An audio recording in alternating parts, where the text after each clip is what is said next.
नमस्कार। Republic news से मैं दिनेश तिवारी। अभी मैं पुलिस अधीक्षक रोहतास के कार्यालय पे हूँ।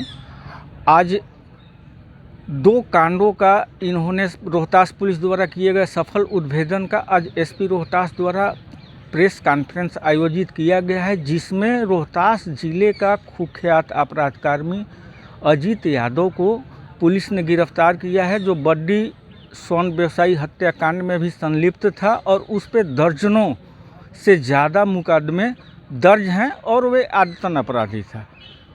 उसमें और एक दो लोगों की गिरफ्तारी पहले ही हो चुकी है। 30 अक्टूबर को रात के 9:50 के आसपास डेहरी थाना अंतर्गत जक्की बीघा में एक फ्लिपकार्ट का कलेक्शन सेंटर है। वहाँ 6-7 की संख्या में अपराधी आए थे और जो वहाँ के कैशियर थे उनसे 4 लाख रुपए के आसपास लूट के ले गए थे, जिसमें जो कर्मचारी थे उनको बंधक बनाने के बाद ये घटना को अंजाम दिया गया था। घटना का सीसीटीवी फुटेज भी प्राप्त हुआ था और उसमें वहाँ के भी कुछ लोगों की भूमिका संदिग्ध समय प्रतीत हुई थी, लेकिन अब तक साक्ष्य नहीं होने के कारण उन पर आगे कोई कार्रवाई नहीं की। जो सीसीटीवी फुटेज प्राप्त हुआ था उसमें जो अपराधी थे उनकी पहचान करने पर यह थोड़े दिनों बाद स्पष्ट हो गया कि इसमें अजीत यादव है, जो एक कुख्यात अपराधी है। उसके पूरे गिरोह के होने के बारे में स्पष्ट सूचना मिली। उसके बाद ये घटना गंभीर थी और दशहरा के मौके पर ये घटना हुई थी, इसलिए इसमें अनुमंडल पुलिस पदाधिकारी डेहरी 1 के नेतृत्व में डीआईयू की टीम, जो राहुल और सुशांत है इंस्पेक्टर, उनके निर्देशन में काम कर रही थी। इस टीम द्वारा को सूचना मिली कि ये अजीत यादव जो है ये अभी कोड़ीगोला क्षेत्र में ही छुप कर रह रहा है और अलग अलग जगह पे रहता है। इसी आधार पे एक स्पेशल टीम बनाकर इनके द्वारा छापेमारी की गई, जिसमें अजीत यादव को गिरफ्तार किया गया। उसके पास से एक चोरी की मोटरसाइकिल बरामद हुई। इससे पहले आप सबको पता होगा कि आलमपुर बाजार के जो स्वर्ण व्यवसायी थे सूरज सोनी, उसकी हत्या हुई थी।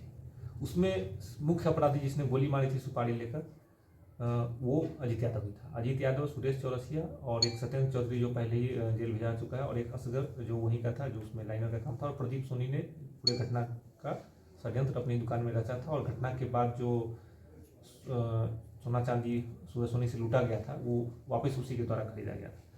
तो अजीत यादव की गिरफ्तारी के बाद जो बड्डी में स्वर्ण व्यवसायी की हत्या हुई थी उसके सभी अपराधी गिरफ्तार हो चुके हैं और इस पूरे घटनाक्रम का उद्भेदन और जो पूरा षड्यंत्र था उसका खुलासा हो चुका है।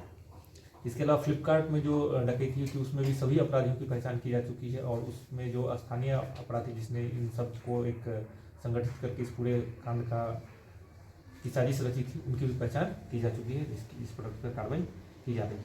ये जो अजीत यादव है ये कुख्यात अपराधी है। इस पर लगभग 18 से ज़्यादा कांड दर्ज है, जिसमें 3 से अधिक हत्या के कांड, जिसमें बड्डी थाना कांड संख्या 124, डिहरी नगर थाना कांड संख्या 706, 24 कोड़ीगोला कांड संख्या 348, 24 नोखा में भी लूट डकैती केस में ये जेल जा चुका है।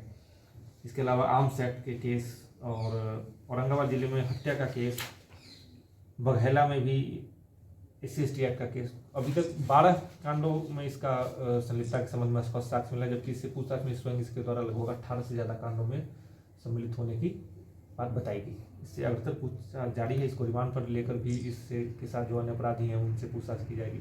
और जो स्वर्ण व्यवसायी वाले हत्याकांड था उसमें पूरे स्पष्ट मतलब क्राइम सीन को रिक्रिएट करने के इस कांड में जितने अपराधी शामिल थे उन सबको माननीय न्यायालय से अनुमति प्राप्त करके रिमांड पर लिया जाएगा, और ताकि इस पूरे घटना का एक वैज्ञानिक तरीके से अनुसंधान हो सके और इसको हम लोग माननीय न्यायालय में सही समय पर साक्ष्य प्रस्तुत करके इनको सजा दिलाने का काम कर सके। इसके गिरोह, इसका जो पूरा गिरोह, इसमें दूसरे जिले और दूसरे राज्य के भी कुछ अपराधी शामिल हैं जिनकी पहचान की गई, उनके विरुद्ध भी छापेमारी जारी है। उनको भी शीघ्र गिरफ्तार करके इस पूरे गिरोह को सलाखों के नीचे ले जाएगा। कुछ बरामदगी भी है? बरामदगी इसके साथ जो चोरी का मोटरसाइकिल जिससे घूम रहा था वो बरामद हुई है, और इसमें पहले ही भी जो हत्याकांड में जो मोटरसाइकिल इस्तेमाल हुई थी पहले ही बरामद की जा चुकी है। और जो हथियार था वो इसके द्वारा बताया कि जो रोहन चंद्रवंशी है सासाराम टाउन का, जो पिछले कुछ दिन पहले ही उनके कांड में जेल भेजा गया, उसके द्वारा ही हथियार इनको सप्लाई किया जाता था और उसके ड्रग्स के कारोबार और हथियार के कारोबार में ये लोग उससे सम्मिलित उसके पूरे गिरोह के साथ। तो उसको भी, उसके गिरोह के भी जो अन्य सदस्य उनको भी रिमांड पर लेकर पहले एक हफ्ते पहले रिमांड पर लिया गया था, उनसे पूछताछ की गई थी और सारी उसके सहयोगी अपराधी उनके बारे में जानकारी इकट्ठा की गई। उसी के आधार पर इसमें आगे छापेमारी और अनुसंधान। कितने रुपए की कैश की लूट हुई थी सर? 4 लाख के आसपास की रकम थी, जिसमें इसका हिस्सा भी 50,000 के आसपास का इसने दिया था। और इससे पहले इसने सासाराम में फ्लिपकार्ट का एक लूट कई साल पहले हुआ था जिसमें 27 लाख रुपये लूटे गए, तो उसमें भी इसकी संलिप्तता थी। वो पैसा बरामद हुआ सर? वो पुराना घटना इसमें पहले से लिया जा चुका है, इसमें जमानत है, लेकिन इसी अपराध की शैली के तहत इसने इस घटना को अंजाम दिया था।